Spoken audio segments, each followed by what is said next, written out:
धन्यवाद सभापति महोदय। महामहिम राष्ट्रपति के अभिभाषण पर आज धन्यवाद प्रस्ताव के संदर्भ में मैं खड़ा हुआ हूं। राष्ट्रपति जी ने अपने अभिभाषण में कहा कि वह पहली बार नए संसद में आकर दोनों सदनों को संबोधित कर रही है। हमारे मन को ये ठेस पहुंची जब हमने ये बातें सुनी, क्योंकि ये सम्मान आदरणीय राष्ट्रपति जी को पहले ही मिल जाना चाहिए था। लेकिन वर्तमान की केंद्र सरकार ने जब नए संसद का उद्घाटन किया तो महामहिम राष्ट्रपति जी को आमंत्रित करना वाजिब नहीं समझा, और इसीलिए हमें मन को ठेस पहुंची कि ये सदन की शुरुआत पहले ही हो चुकी, लेकिन पहली बार हमने संसद के अंदर आदरणीय राष्ट्रपति जी को देखा। पर अब यही दुख की बात है कि नए संसद में एक नई परंपरा हमको दिख रही है, जो भारत की लोकतंत्र की परंपरा को अवहेलना करती हुई दिखाई दे रही है। आप पिछले ही सत्र का उदाहरण ले ले। पिछले ही सत्र में सदन में बेरोजगार सर बार बार ऐसे प्रकार के सदन में हमने देखा 352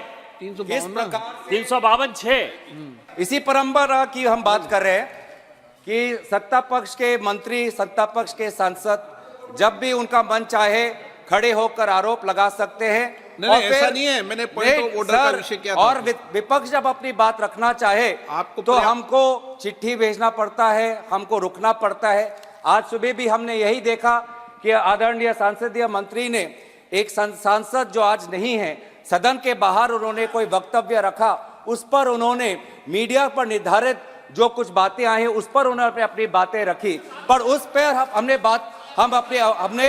हम अपना विद्रोह हम जता नहीं पाए। संसदीय मंत्री बार बार कहते हैं कि जो सदन के बाहर, आप भी कहते हैं जो सदन के बाहर कही जाती है, जो मीडिया के सूत्रों पर आधारित हमें बातें अंदर नहीं रखती। आप ही के निर्देश का उल्लंघन संसदीय मंत्री करते हैं, पर उसके आपके संरक्षण में हम अपनी बात नहीं रख पाते। यही हो रहा है सर।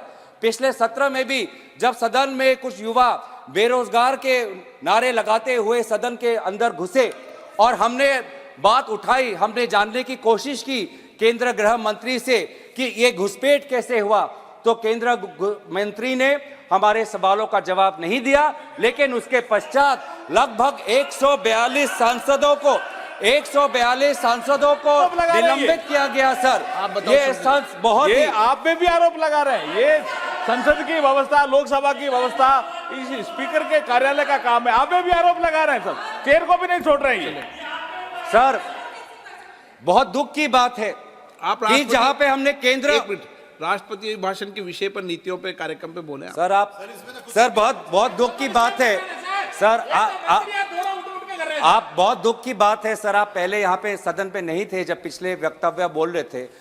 आदरणीय राष्ट्रपति जी ने जितना लंबा भाषण दिया उससे दुगना लंबा इन दोनों ने दिया सर। उससे दुगना लंबा इन दोनों ने दिया।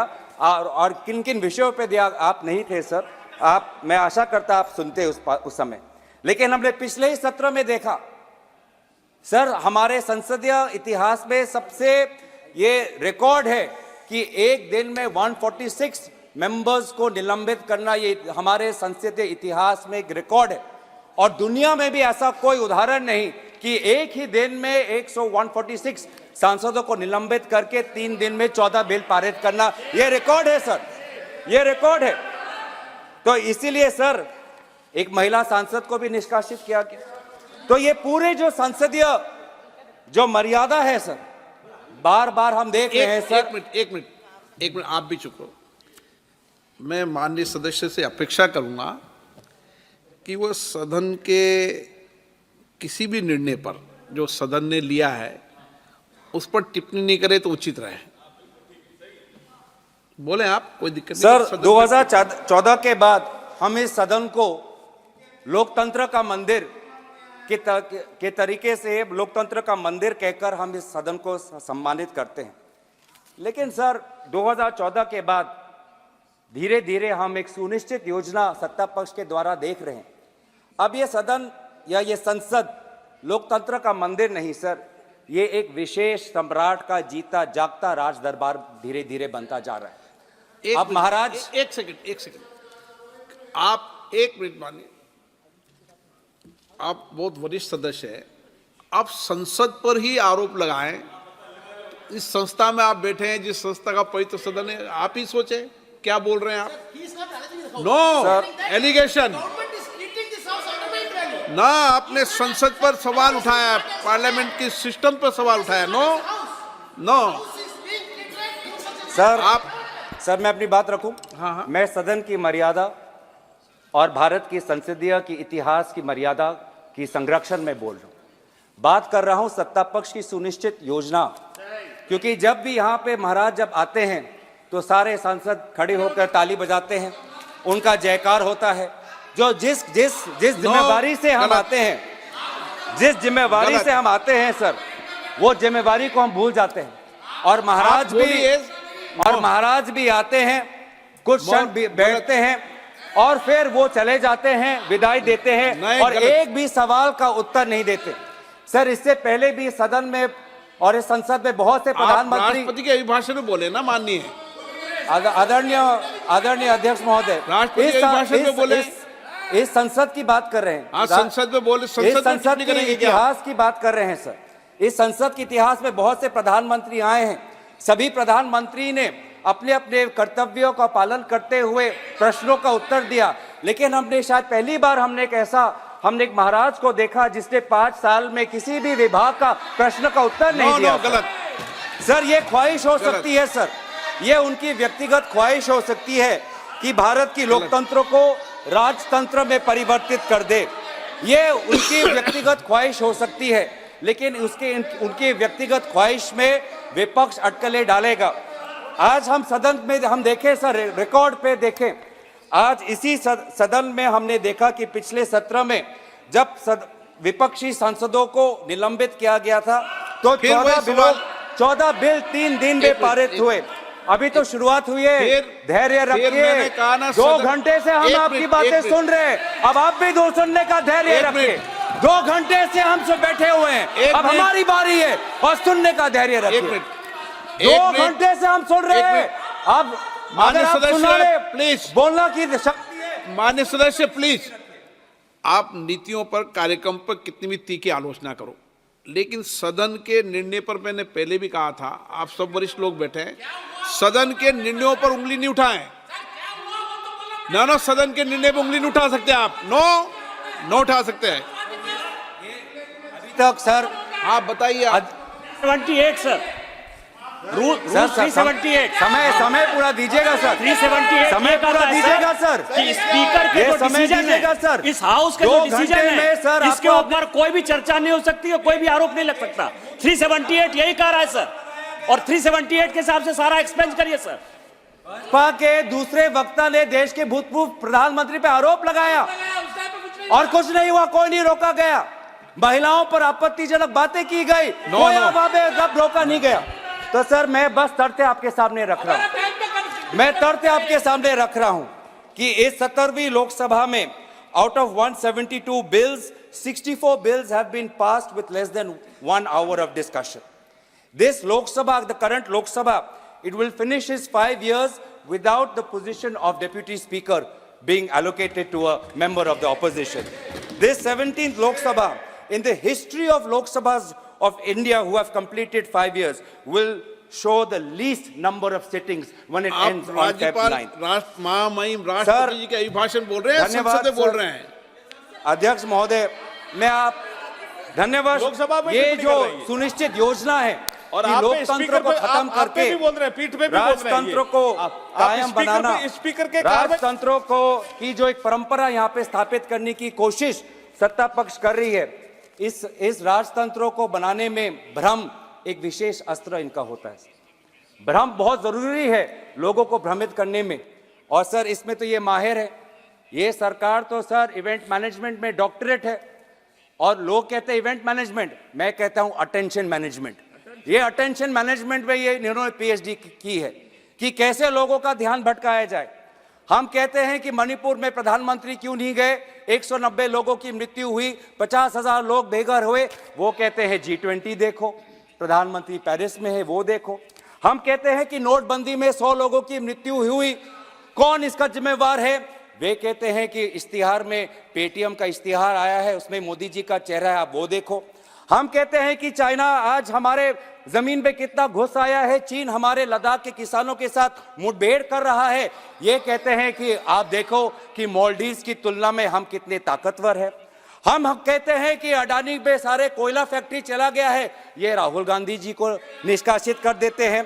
किसान कहता है कि हर वर्ष मेरा किसान भाई लगभग 10,000 किसान आत्महत्या हो कर रहा है। युवा कह रहा है कि हम बेरोजगार हैं, महिला कह रहे हैं कि हम महंगाई से मर रहे हैं। आज आर्थिक असमानता बढ़ रही है, गरीब और गरीब, अमीर और अमीर हो रहा है। आज हमारे देश के 10% लोग 50% धन संपत्ति के मालिक है और ये कहते हैं कि फास्टेस्ट ग्रोइंग इकोनॉमी है, लार्जेस्ट ग्रोइंग इकोनॉमी है। तो ये जो भ्रम का इस्तेमाल करते हैं लोगों के समस्याओं पर पर्दा डालने का, लोक शक्ति को कमजोर करने के लिए ये भ्रम का इस्तेमाल करते हैं, लोगों को एक माया जाल में फंसाकर राजा को ताकतवर बनाने का आज ये काम ये करते हैं। सर, मैं आदर करते हुए, प्रधानमंत्री जी एक साधारण घर से आते हैं, उनका मैं आदर करता हूं और वो बहुत ऊंचाई तक पहुंच गए हैं। लेकिन दुख की बात यह है सर कि आज उन्होंने अपना सिंहासन इतनी ऊंचाई पर बना दिया है कि जमीन पर लोगों की समस्या आज उनके कानों तक पहुंचती नहीं है। बेरोजगार युवाओं के जो आंसू है उनको दिखाई देती नहीं। वो इतनी ऊंचाई पर है सर कि आज जब युवा कहता है कि मैं शिक्षित हूं, लेकिन 25 वर्ष के आयु से कम जो ग्रेजुएट है उसमें से लगभग 42.3% ग्रेजुएट बेरोजगार है, ये उनके ऊंचाई तक का उनके कानों पर नहीं पहुंचती। नौकरी की तलाश में सर आज हमारा युवा आज अवैध रूप धारण करके आज अमेरिका जा रहा है सर। हमने कुछ ही दिन पहले देखा कि कैसे 303 लोगों ने प्लेन चार्टर करके निकारागुआ तक गए क्योंकि वो चाहते थे कि वो अमेरिका में जाए, कि वो रोजगार के तलाश में, नौकरी के तलाश में। आज ये है, हमने ये कुछ दिन पहले डुंकी एक पिक्चर आई, डुंकी सिर्फ पिक्चर नहीं है सर, डुंकी आज सच्चाई है। पिछले 5 वर्ष में सरकार ने खुद कबूल किया है कि अमेरिका में अवैध रूप से भारतीय नागरिकों का जाना पिछले 5 वर्ष में बढ़ चुका है। लगभग 2022-23 में लगभग 90,000 भारतीय लोगों ने अवैध तरीके से अमेरिका में घुसने की कोशिश की, कभी कनाडा के बॉर्डर पे, कभी मेक्सिको के बॉर्डर पे। वो कितने मजबूर होते हैं सर कि अपने परिवार को छोड़कर, अपने घर को छोड़कर वो कभी रोजगार के तलाश में कभी यूएई जाते हैं, कभी कनाडा जाते हैं, कभी अमेरिका जाते हैं। आज ये है आर्थिक स्थिति। लेकिन आज महाराज इतनी ऊंची सिंहासन पर बैठे हैं, आज ये उनको दिखती नहीं है। सर, कितनी गरीब की, बहुत दुख की बात है कि मानव तस्करी आज कितनी बड़ी समस्या हो गई है। आदिवासी गांवों में, उत्तर पूर्वांचल के गांवों में आज गरीब परिवारों का फायदा उठाकर मानव तस्करी करने वाले लोग जाते हैं और कहते हैं कि आप बेटी हमारे बेटी का हमें दायित्व दो, अपने घर के महिलाओं का दायित्व हमें दो। और मानव तस्करी के ये लोग आज उन बेटी पे शोषण करते हैं, आज उन महिलाओं पे शोषण करते हैं। Human trafficking has become a major problem. और ये ह्यूमन ट्रैफिकिंग क्यों है? क्योंकि लोग आज गरीब हैं, लोग आज बेसहाय हैं और ये है वास्तविक स्थिति। आज सर हमारे सेना का जवान पूछ रहा है कि 4 साल बाद मेरा क्या होगा? अग्निवीर की योजना किसने बनाई? मैं कहां जाऊंगा? अग्निवीर की योजना तो सेना के अंदर से ये नीति नहीं आई। कौन है वो बाहर का विशेषज्ञ जिसने अग्निवीर की योजना बनाई? मेडिकल का छात्र आज ये बार बार ये कहते हैं कि हमने बाहर से हमने छात्राओं को हमने बचाया, लेकिन बाहर जाने की अवसर क्यों पड़ी? मेडिकल कॉलेज की ये बात करते हैं, लेकिन क्या आपको पता है सर कि आज अगर देश के अंदर एक मेडिकल के छात्रों को अगर पढ़ना है तो करोड़ों रुपए उसको फीस देना पड़ता है। करोड़ रुपए नहीं है उसके पास, इसलिए वो आज फिलीपींस जाता है, कजाकिस्तान जाता है, यूक्रेन जाता है, रशिया जाता है, चीन जाता है, क्योंकि वहां पर वही जो करोड़ों रुपए यहाँ पे जो देने पड़ते हैं मेडिकल कॉलेज में, वो वहां पे लाखों रुपए देकर वो अपना MBBS डिग्री लेके आता है। यह है वास्तविक स्थिति। महिलाएं आज पूछती है कि जब भी भारत की बेटी अन्याय के खिलाफ लड़ती है तो वो क्यों अकेली लड़ती है? क्यों बिल्किस बानो अकेली लड़ती है? क्यों बिल्किस बानो के संदर्भ में एक विशेष राज्य सरकार उनके बलात्कारियों का पक्ष लेती है? महिला खिलाड़ी पूछती है कि मैं लड़ सकती हूं, मैं लड़की हूं, लेकिन मेरे साथ तो कोई रहे, क्यों मैं अकेली पड़ गई हूं? कहां है वो व्यक्ति जो आज जब मैं पदक जीतती हूं तो मेरा स्वागत करते हैं, लेकिन आज मैं दिल्ली के सड़कों में मैं धरना दे रही हूं, पर आज मैं अकेली हूं? क्यों आज बेटी अन्याय के खिलाफ अकेली है? किसान पूछ रहा है कि आज हर किसान पर लगभग 70,000 का कर्ज उन पे है। एमएसपी को उनका कानूनी सुरक्षा नहीं मिली। प्याज का किसान आज देख रहा है कि उसको जो उचित मूल्य मिल रहा है चाहिए वो नहीं मिल रहा। किसान बोल रहा है, न्याय की मांग कर रहा है। आप लाभार्थी की बात करते हो सर, आज तो भ्रष्टाचार ऐसे हो चुका है कि लाभार्थी टैक्स एक नया शुरू हो गया है। एक लाभार्थी टैक्स, अगर आवास योजना का घर चाहिए तो पहले लाभार्थी टैक्स दो। अगर पीएम किसान में अपना नाम अगर शामिल करना है तो लाभार्थी टैक्स दो। अगर उज्ज्वला में सिलेंडर कनेक्शन चाहिए तो लाभार्थी टैक्स दो। ये है वास्तविक स्थिति, लेकिन इस स्थिति को लेकर कोई बात नहीं करते, कोई यहाँ पे इन्वेस्टिगेशन नहीं। क्यों पहले पीएम किसान संपदा में 11 करोड़ लोगों को पीएम किसान मिलता था, वो 11 करोड़ से 3 करोड़ क्यों आया? क्यों घटाव हुआ? क्या कितने सारे फर्जी वहां पे लाभार्थी थे? क्या उस पर कोई इन्वेस्टिगेशन हुआ? कोई इन्वेस्टिगेशन नहीं। सारे चीजें भूल जाते हैं और कहते हैं कि भ्रष्टाचार गायब हो गया। सबसे ज्यादा भ्रष्टाचार आपके लाभार्थियों के वितरण में हो रहा है। आज सर मैं खुश हूं कि जनता जागरूक हुई और विपक्ष आज जनता के इस जागरण को स्वागत करती है। आजादी की लड़ाई भी एक जन आंदोलन था और आज भी अगर राजतंत्र से आजादी पानी है तो विपक्ष देश के जनता के साथ चट्टान की तरह खड़ा है। महाराज को यह पसंद नहीं। महाराज विपक्ष को कमजोर करना चाहता है। इनकम टैक्स के अफसर भेजते हैं, ईडी का अफसर हमारे पास आता है, सीबीआई हम पर आता है। मैं महाराज से यही कहना चाहता हूं, हम डरने वाले नहीं हैं।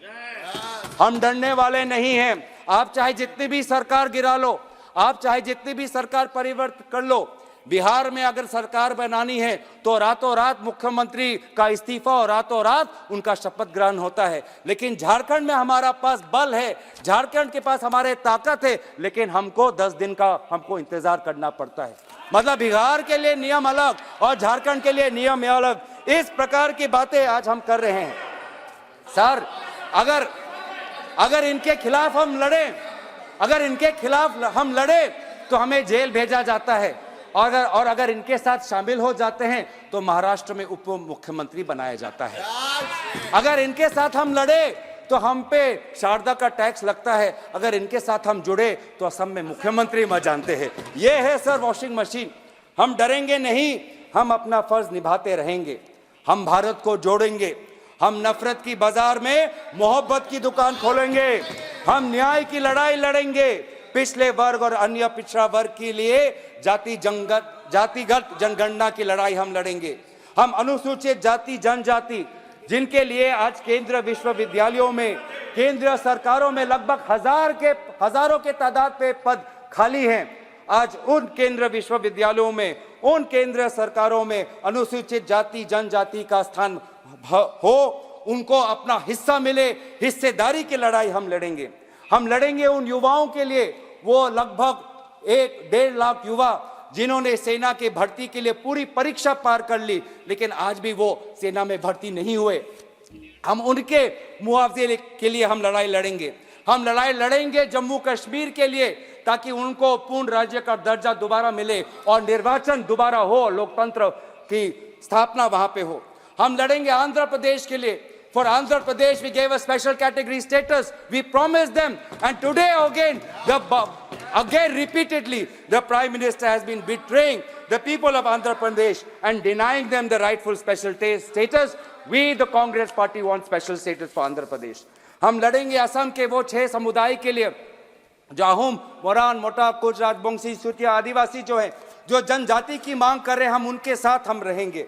हम लड़ेंगे महिलाओं के लिए जो महंगाई से राहत चाहते हैं। हम भारत के संविधान के लिए लड़ेंगे। इस भारत के संविधान में सर लिखा है हम, इसमें मैं नहीं लिखा है। इसमें कोई एक व्यक्ति की दिव्य शक्ति नहीं लिखी है, इसमें भारत की लोक शक्ति का उदाहरण है। इसमें लिखा है कि हम भारत के लोग भारत को एक संपूर्ण प्रभुत्व संपन्न समाजवादी पंथ निरपेक्ष लोकतंत्रात्मक गणराज्य बनाने के लिए तथा उसके समस्त नागरिकों को न्याय, स्वतंत्रता, समता और बंधुता में बढ़ाने के लिए हम प्रयत्न करेंगे। ये है इस संविधान के प्रति, क्योंकि देश सर किसी व्यक्ति के दिव्य शक्ति से नहीं, देश संविधान से बनता है, देश आम नागरिकों से बनता है, देशवासियों से देश बनता है। तो सर हम लड़ेंगे इस भारत के संविधान के लिए, हम लड़ेंगे वसुधैव कुटुंबकम की संस्कृति के लिए, हम लड़ेंगे गंगा जमुना के तहजीब के लिए।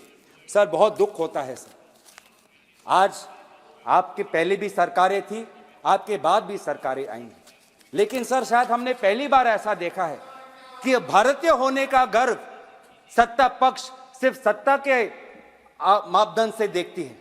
जब 2014 से पहले इनके पास सत्ता नहीं थी तो उनको भारतीय होने का शर्म होता था।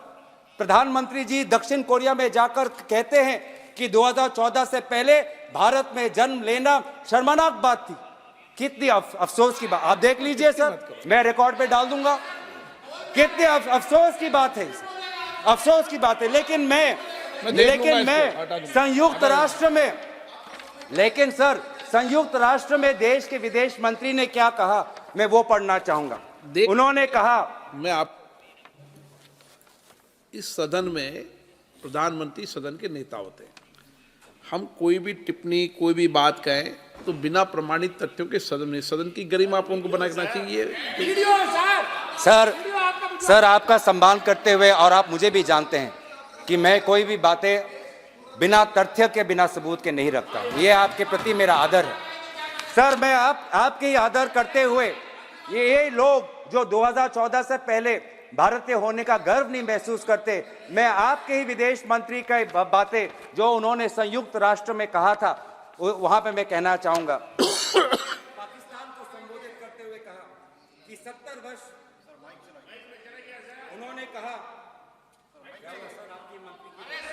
उन्होंने कहा पाकिस्तान को संबोधित करते हुए कि 70 वर्ष के दौरान भारत में बहुत सारे राजनीतिक दलों की सरकारें बनी, लेकिन सभी ने विकास की गति को जारी रखा। हमने विश्व प्रसिद्ध इंडियन इंस्टीट्यूट ऑफ टेक्नोलॉजी बनाए, इंडियन इंस्टीट्यूट ऑफ मैनेजमेंट बनाए और all India institute of medical science जैसे बड़े अस्पताल बनाए। लेकिन आपने क्या बनाया? आपने आतंकवादी ठिकाने बनाए, टेररिस्ट कैंप बनाए। हमने स्कॉलर्स पैदा किए, इंजीनियर्स पैदा किए, डॉक्टर्स पैदा किए। आपने क्या पैदा किया? ये जो 70 वर्ष का जो विवरण किया है, ये आदरणीय सुषमा स्वराज जी ने विदेश मंत्री के पद पर रहते हुए भारत की गरिमा को उन्होंने सुरक्षित रखा। और कितनी अफसोस की बात है कि आप 2014 से पहले भारत के प्रति आपका कोई गर्व नहीं महसूस करते। सर हम भारत के होने का हम गर्व महसूस करते हैं। 2014 के पहले भी, आज भी जब हमारे पास सत्ता नहीं, आज भी हम भारतीय होने का हम गर्व महसूस करते हैं और हमेशा हम करते रहेंगे। लेकिन सर मैं अंत में ज्यादा समय ना लेते हुए बंकिम चंद्र चटर्जी के वंदे मातरम की कुछ पंक्तियां कहकर अपनी वाणी को मैं विराम देना चाहूंगा। त्वम ही दुर्गा दश प्रहरण धारिणी, कमला कमल दल विहारिणी, वाणी विद्यादायिनी, नमामि त्वाम नमामि, कमलाम अमलाम अतुलाम, सुजलाम सुफलाम मातरम, वंदे मातरम। भारत कब विकसित होगा? ये कोई अंतर्राष्ट्रीय संस्था या कोई विशेष व्यक्ति नहीं। भारत तब विकसित होगा जब हम संविधान के अनुसार सामाजिक, आर्थिक और राजनीतिक न्याय सबको मिलेगा। भारत तब विकसित होगा जब विचार, अभिव्यक्ति, विश्वास, धर्म और उपासना की स्वतंत्रता सबको मिलेगी। भारत तब विकसित होगा जब प्रतिष्ठा और अवसर की समता सबको मिलेगी। तब जाके जब भारत का हर नागरिक ऐसा महसूस करेगा, तब जाके हम भारत के प्रति हम न्याय करेंगे। और अंत में हम यही कहना चाहेंगे कि हम अपने लड़ाई, भारत की लड़ाई, भारत जोड़ने की लड़ाई, भारत के नागरिकों के आम न्याय की लड़ाई हम लड़ते रहेंगे, हम डरेंगे नहीं। इन्हीं शब्दों के साथ मैं महामहिम राष्ट्रपति के अभिभाषण पर धन्यवाद प्रस्ताव में अपनी बातों को समाप्त करता हूं। धन्यवाद। जय हिंद। वंदे मातरम। TR बालू जी।